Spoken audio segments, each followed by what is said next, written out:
I want to talk to someone who comes from maybe a sketchy background, maybe a sketchy family line, maybe some humble beginnings, some real tough beginnings. And you are using that to think that God won't use the likes of you, who are the likes of you, someone like you, someone to cut from your cloth.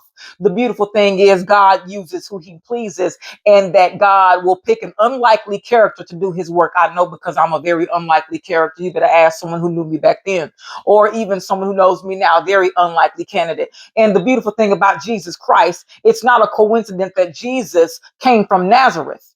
Nazareth was not a place of affluence. Nazareth was not a place of like, oh, you came from good stock. Nazareth was the hood. And you know it was, because when the disciples, after they found Jesus and the Messiah, they knew he was the Messiah. They went to tell Nathaniel. I love the account of Nathaniel. I want you to turn to John chapter 1 so you can read it too, so you can study and show yourself approved.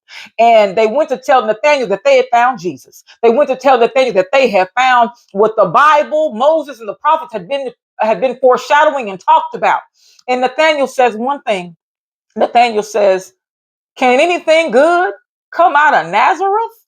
That's prejudice, y'all. And it's funny that we're talking about that on Martin Luther King Day. It's prejudice. He judged that Jesus could not have possibly been the Messiah or God in the flesh to save us, the Savior of the world, because of where he came from. Because of his background. Because you said he was from that little hood area. Ain't nobody over there.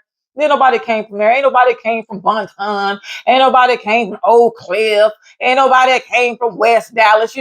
I'm naming Dallas because I'm in Dallas, Texas. So he gives Jesus he gives this prejudice about it. But nonetheless, they said, come see.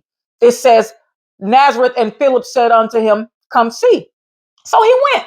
Let me tell you something. Faith can start off very small.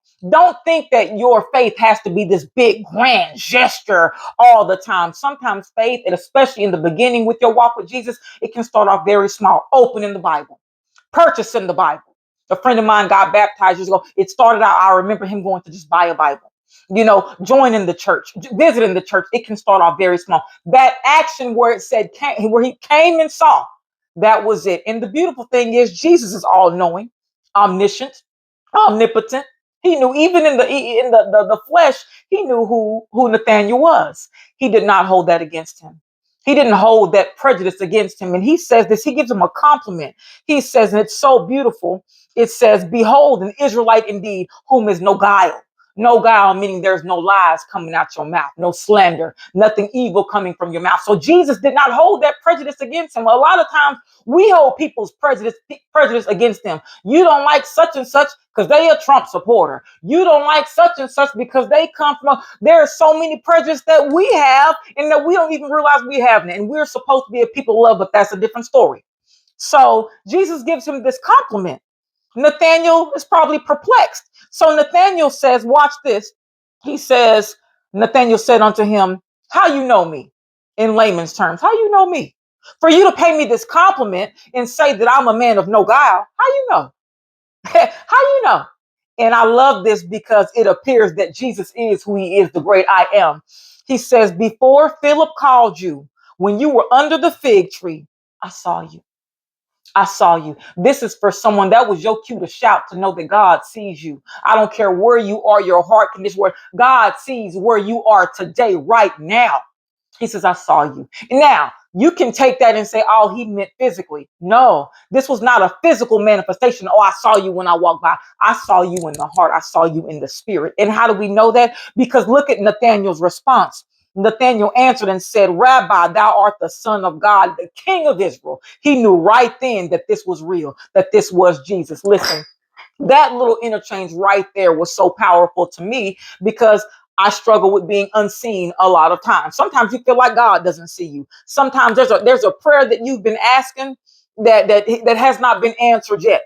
And so you feel like God isn't paying attention to you, whatever it is. Sometimes people don't see you. People have been sleeping on your talents and sleeping on your mixtape and the book and all your listen. It does not matter about people, because God sees you. And sometimes I think that God has you in a season where he's hiding you for a reason. He's hiding you so you can get closer to him, so that you can be have the capacity. We always talk about capacity, the capacity for what he has for you. This is just for someone who feels unseen.